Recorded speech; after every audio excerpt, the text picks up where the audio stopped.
బంగ్లాదేశ్లో రాజకీయ పరిణామాలు వేగంగా మారుతున్నాయి. ముందు అనుకున్నట్లు విద్యార్థి సంఘాలతోనే హసీనా పదవి గండం అనేది వాస్తవం కాదన్న వాస్తవాలు వెలుగులోకి వస్తున్నాయి.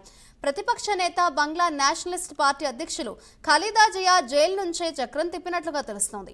దీనికి తోడు సైన్యాధిపతి జమాన్ ప్రతి సందర్భాన్ని ఆమెతో పంచుకుంటూ అసమ్మతిని పెంచి పోషించాడనేది ప్రస్తుతం బంగ్లాదేశ్లో తేలిన అంశం. హసీనా రాజీనామా చేసిన వెంటనే ఖలీదా జియా జైలు నుంచి విడుదల కావడంతో తెర వెనుక పెద్ద కుట్ర దాగుందని స్పష్టమవుతోంది. విదేశీ విరాళాల దుర్వినియోగం కేసులో ఖలీదాకు 17 సంవత్సరాల జైలు శిక్ష విధించారు. కానీ హసీనా తప్పుకోవడంతో వెంటనే ఆమెను జైలు నుంచి విడుదల చేశారు. దీనికి తోడు అమెరికా కూడా హసీనా పదవి కోల్పోవడంలో కీలకంగా వ్యవహరించిందన్న వార్తలు వినిపిస్తున్నాయి.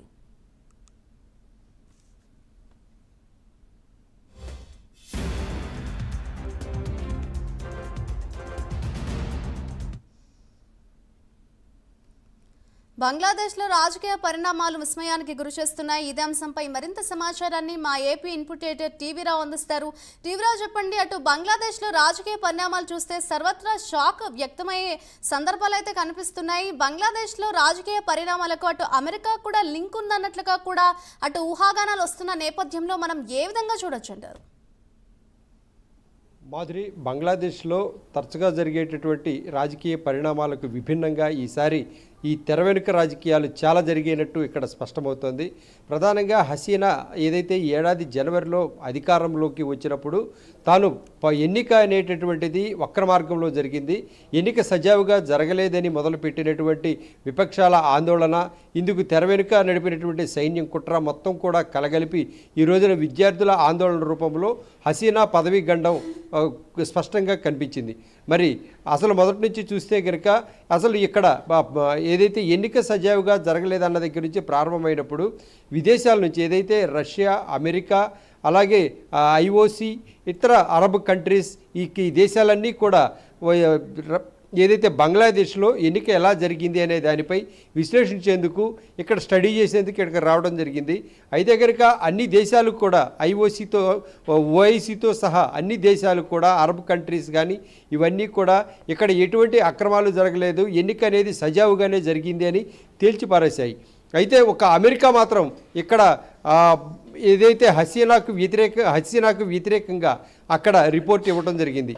అక్కడ మొదలుకుంటే తరచుగా ఏదైతే ఒత్తిడి, అసలు అధికారంలో తాను ఉన్నా కూడా ఎటువంటి నిర్ణయాలు తీసుకోకుండా, ఎటువంటి విధి విధానపరమైనటువంటి రాజకీయ అంశాల్లో ప్రమేయం లేకుండా సైనికులు అలాగే దేశాధ్యక్షులు మాత్రమే దీనిలో కీలక పాత్ర పోషించడం జరిగింది. అయినా కూడా ఏదైతే సైన్యాధిపతిగా ఉన్నటువంటి జమాన్ కూడా ఇక్కడ హసీనాకు దగ్గర బంధువు కూడా అవడంతో ఏదైతే బంధువాత్సల్యంతో తనను తీసుకొచ్చుకొని సైన్యాధ్యక్షుడిగా చేయడం తనకు పెద్ద ఆటంకంగా మారింది. ఏదైతే సైన్యాధిపతిగా జాయిన్ చేసి రిక్రూట్ ఏదైతే నియామకం జరిగే సమయంలో భారత్ కూడా హసీనాను తీవ్రస్థాయిలో హెచ్చరించింది కూడా. ఏదైతే జమాన్ అనేటటువంటి సైన్యాధిపతి ఏంత నమ్మశక్యం కానిటువంటి వ్యక్తి, అతనికి ఏదైతే ఈ పదవిలో ఉన్న ఏదైతే కమాండ్ స్టడీస్లో కూడా అతను డాక్టరేట్ తీసుకున్నటువంటి వ్యక్తి, మరి ఆయనకు సంబంధించి ట్రాక్ రికార్డ్ అయితే కనుక ఏ ప్రభుత్వాన్ని కూడా సరిగ్గా పరిపాలించే విధానంలో ఆయన తీసుకొచ్చేటటువంటిది కాదు. ఈ తెర వెనుకుండి అన్ని చక్రం తిప్పేటటువంటి నైజం ఆయన జమాన్కి మొదటి నుంచి కూడా ఉన్నటువంటి అంశం. దీన్ని గమనించినటువంటి భారత్ హసీనాను తొలుత హెచ్చరించినా కూడా ఏదైతే బంధువాత్సల్యం మీద తీసుకొచ్చి ఆ సైన్యాధిపతిగా జమాన్ను పెట్టుకోవడం జరిగింది. మరి ఆ తర్వాత జరిగినటువంటి పరిణామాలన్నీ కూడా ఒక్కొక్కటిగా ఏదైతే తండ్రికి సంబంధించి ముజఫర్ తండ్రి హసీనా తండ్రి అప్పుడు ఆ రోజుల్లో ఏదైతే 1971 నాటి యుద్ధంలో చాలామంది సైనికులను కోల్పోయింది. ఆ కుటుంబాలకి సంబంధించి వారికి అందరికీ కూడా ఉద్యోగాల్లో కోటా ఇవ్వాలి అనేటటువంటి నా పట్టుదలతో హసీనా తీసుకున్న నిర్ణయం ఇప్పుడు తాను పదవీచ్యుతురాలు కావడానికి కారణమైంది కూడా. మరి దీన్ని బట్టి చూస్తే దేశంలో ఎవరైతే ఉన్నారో ఏదైతే అవామీ లీగ్కి సంబంధించిన వ్యక్తులకు లబ్ధి చేకూర్చేందుకే ఈ కోటా 30% ఉద్యోగాల్లో కోటా అనేటటువంటి దాన్ని తెరపైకి తెచ్చారని పెద్ద ఎత్తున ఆందోళనలు కొనసాగాయి. ఈ ఆందోళనని అడ్డం పెట్టుకొని ఇక్కడ సైన్యాధిపతి అయితేనేమి, దేశాధ్యక్షుడు షావుద్దీన్ అయితేనేమి, వీరందరూ కూడా చాలా టాక్టిక్స్గా వీరందరినీ కూడా పురికొల్పడం జరిగింది. ఏదైతే విద్యార్థులు ఏదైతే ఆందోళన చేస్తున్నారో దానిలో ఉగ్రవాద సంస్థలు ఐఎస్ఐతో పాటుగా జమాత్ ఈ ఇస్లాం కూడా దీనిలో పార్టిసిపేట్ చేయడం జరిగింది.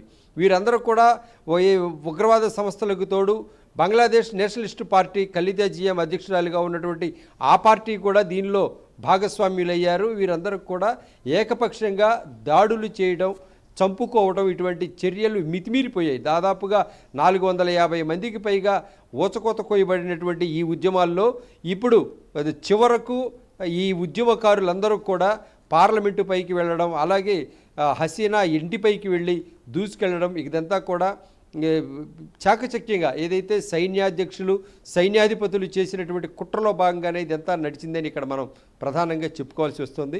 మరి అంతేకాకుండా హసీనా అయితే కనుక ఇది మొదటి నుంచి కూడా గత 3 నెలల నుంచి కూడా ఈ ప్లాన్ పకడ్బందీగా జరుగుతోంది. అయితే ఇటీవల గత నెలలో జూన్లో హసీనా చేసినటువంటి ఓ వ్యాఖ్య దేశవ్యాప్తంగా సంచలనం సృష్టించింది. తాను అధికారంలో సజావుగా కొనసాగాలి అంటే కనుక ఓ ప్రధాన అగ్రరాజ్యానికి వంత పాడినట్టయితే తాను ఏదైతే పరిపాలనలో యథేచ్ఛగా ముందుకు వెళ్ళేదాన్ని, అంతేకాదు ఇక్కడ నన్ను ఆటంకం సృష్టిస్తుంది ప్రధాన కారణం ఏదైతే బంగ్లాదేశ్లో ఒక వైమానిక స్థావరానికి అవకాశం కల్పించాలని సదరు అగ్రదేశం అడిగితే తాను ఏమాత్రం దానికి అవకాశం కల్పించలేదు కాబట్టి తనపై పగబట్టి ఇక్కడ హసీనా ప్రధానిగా ఉండకూడదనే లక్ష్యంతో ఆ దేశం చొరవ తీసుకొని ఈ బంగ్లాదేశ్లో అస్థిరత రాజకీయాన్ని పురుగొల్పుతోందనేటటువంటిది ప్రకటించారు. మరి ఆ దేశం పేరు తన నోటితో తాను చెప్పకపోయినా అమెరికా మాత్రమే హసీనా పరిపాలనా విధానానికి, హసీనా ఏదైతే అవామీ లీగ్ దేశంలో పరిపాలించడానికి పూర్తి స్థాయిలో వ్యతిరేకిస్తూ ఉంటుంది.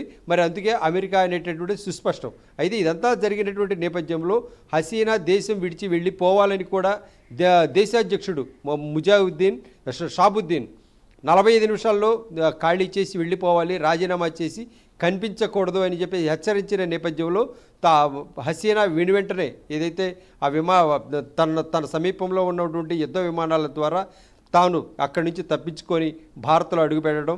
ఇప్పుడు ప్రస్తుతానికైతే భారత్లో ఆమె సురక్షితంగానే ఉన్నారు. మరి రాజకీయ పరిణామాలు అయితే ఆ బంగ్లాదేశ్లో శర పరంపర వేగంతో కొనసాగుతున్నాయి, మార్పులు చెందుతున్నాయి. ఎందుకంటే ఇప్పుడు షాబుద్దీన్ ఏదైతే ప్రకటన చేసిన మరుక్షణమే జైల్లో ఉన్నటువంటి ఏదైతే బంగ్లాదేశ్ నేషనలిస్ట్ పార్టీ అధ్యక్షురాలు ఖలీదా జియా, ఆమె కూడా గతంలో 90 దశకంలో ఆమె కూడా బంగ్లాదేశ్కు ప్రధానిగా తొలి బంగ్లాదేశ్ మహిళా ప్రధానిగా పనిచేసినటువంటి విధులు నిర్వర్తించారు. మరి ఆమె ఇప్పుడు జైల్లో ఉన్నారు. విదేశీ రాజకీయ విరాళాలకు సంబంధించి ఆమె 17 సంవత్సరాలు జైలు జీవితం అనుభవిస్తున్నటువంటి పరిస్థితి. అయినా కూడా ఆమెను తక్షణమే హసీనా తప్పుకున్న మరుక్షణమే షాబుద్దీన్ తక్షణమే విడుదల చేయాలని దేశాధ్యక్షుడు ఆదేశాలు జారీ చేసినటువంటి నేపథ్యంలో దీని వెనుక పెద్ద సైనిక కుట్రే జరిగిందనేటటువంటిది ఇక్కడ ప్రధానంగా వినిపిస్తోంది.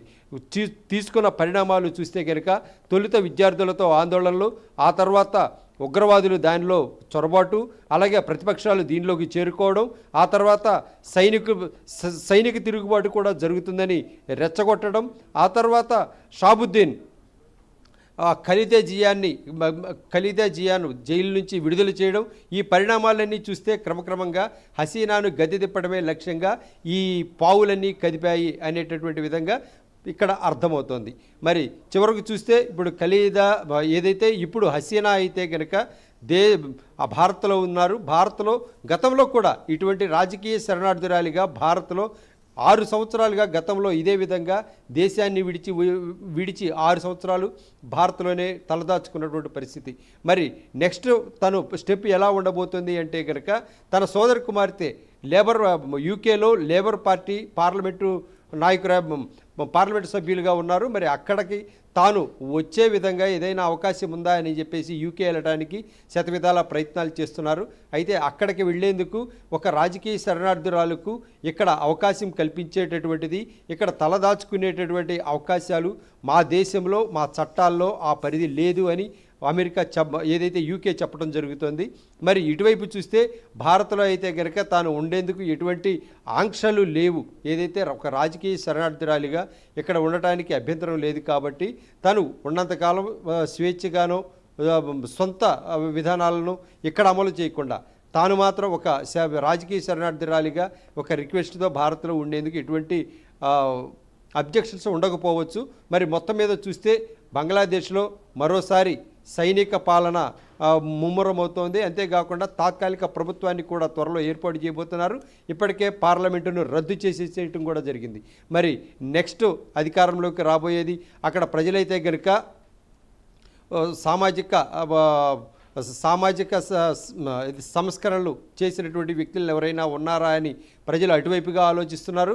మరోవైపు చూస్తే ఖలీదా జియాని మళ్ళీ రంగంలోకి దించి ఏదైతే ఖలీదా జియా మళ్ళీ రంగంలోకి దించితే కనుక దేశం పరిస్థితి ఏమవుతుంది అనేటటువంటిది కూడా మరో ప్రశ్నగా తలెత్తుతుంది. ఇప్పుడు ప్రతిపక్షాలుగా ఉన్నటువంటి ఖలీదా జియా ఆల్రెడీ ఉగ్రవాద సంస్థలతో చేతులు కలిపి ఇప్పుడు ప్రభుత్వాన్ని కూలదోసింది కాబట్టి మరి ఈ బంగ్లాదేశ్ రాబోయే రోజుల్లో మరో పాకిస్తాన్ లాగా మారబోతుందా అంటే అవుననే అనే సమాధానాలు వస్తున్నాయి.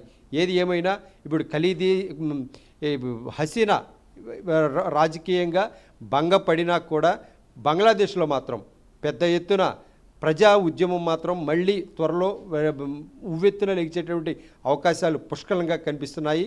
ఎందుకంటే ఇక్కడ సైన్యాధ్యక్షుడిగా ఉన్నటువంటి జమాన్, అలాగే ఇటువైపు ఖలీదా జియా వీరిరువురికి కూడా మొదటి నుంచి పొసగనటువంటి అంశం. అయితే కనుక ఓ ప్రత్యేకమైనటువంటి ఆశయాలను ఆశించి మాత్రమే ఈ జమాన్ ఏదైతే సైన్యాధిపతిగా ఉన్నటువంటి జమాన్ ఈ విషయంలో ముందుకు వస్తున్నారు. మరి తాను ఏది ఆశించకుండా ఇటువంటి చర్యలకు పూనుకోరనేటటువంటిది కూడా ఇక్కడ ప్రధానంగా వినిపిస్తున్నమాట.